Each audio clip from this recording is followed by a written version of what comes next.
Hi, everybody. Yes, I'm a total mess.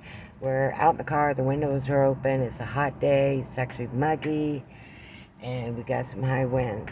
So I'm a real mess. But hey, I'm still here and kicking. Uh, Sorry about my rant earlier today. I don't know what musicians and what lawyers are thinking.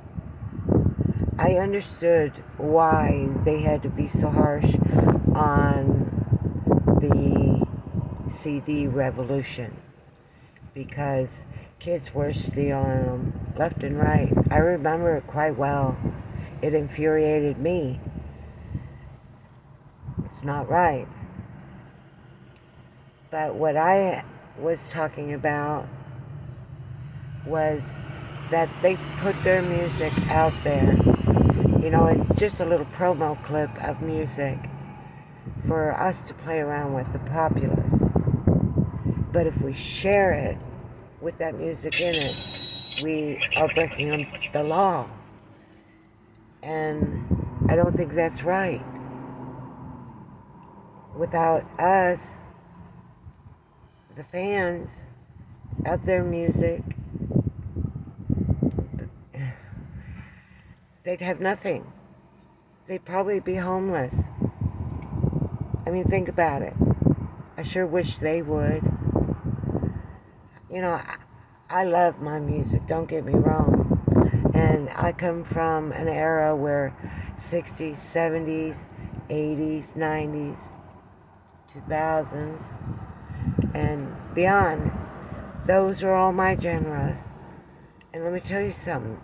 They were incredible times because not only were they about speaking out about the wrong things that are happening in our lives, but motivation to keep struggling, keep trying. But why should we keep trying for people who very much take us for granted? So I'm not going to be doing live streams.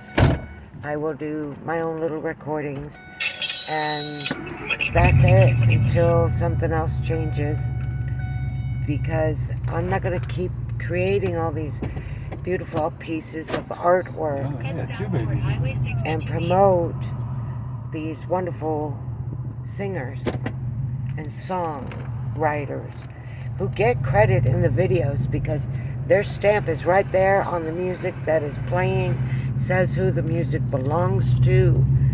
So I'm not taking credit for it, and neither are any other civilian creators. Let's put it that way, because apparently that's what we are. We're the civilian freebie workers. That's what we are for the music industry, and they love us because we do create these fantastic things, and they don't have to pay us for it. I mean, really? They want to get paid big money for an 18-second clip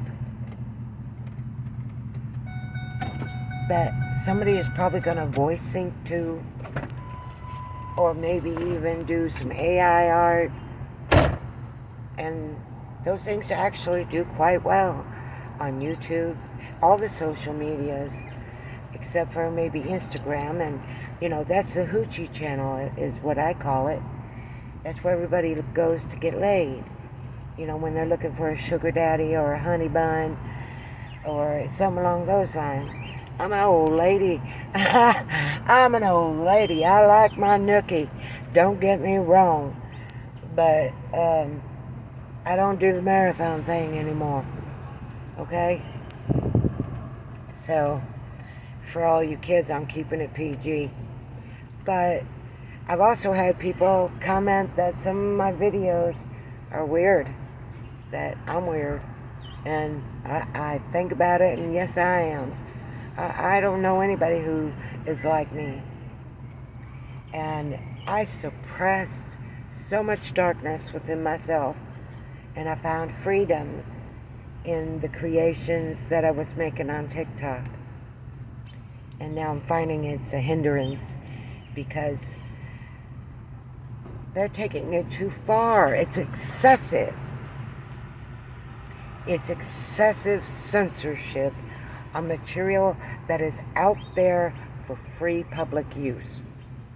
It's inappropriate for TikTok, YouTube, or Facebook to have any claim against anybody who uses those materials. Those are public materials. They're in the public domain for that reason. You know, it's not there just to sound good. It's there so somebody will like it, so somebody will use it, so somebody will be promoting it. But guys, you're getting so much about the legality of the tiniest little things. You're cutting down your best promotionalists. You're cutting our hands off. And I bet you earn more off of those 15, 30-second, 45-second, and 1-minute clips than you do off of all the paid promotions you do for your earnings. How much you want to bet? This is your public's voice. Why do you want it quiet? I really would like to know. Why would the music community, musicians, writers, why would singers, why would any of them want to squash free promotion of their material? Now, I went through and I looked at TikTok, YouTube, and Facebook Reels, and my other posts, and I have used over 2,000 songs and promoted them by using them in my material that I was allowed to use on a public forum. So musicians, if you don't start stepping up and fighting back, you're going to lose so many fans, so many people who are out there because they love your music, because they love your words, they can relate, it hits home, you know. And then you know, as a musician, that's what brings in the fans. Well, why do you want to get rid of them? These are the people, your biggest fans, that are using your material to create incredible artistic works. And they're putting it out there all over the social media and doing it for not even a fuck you or a thank you. Excuse my French. But that is the truth. And you know, I'm kind of old school. I like to at least get kissed before I get fucked. And I like to at least get dinner before I get kissed. That's old school. Coming back at you.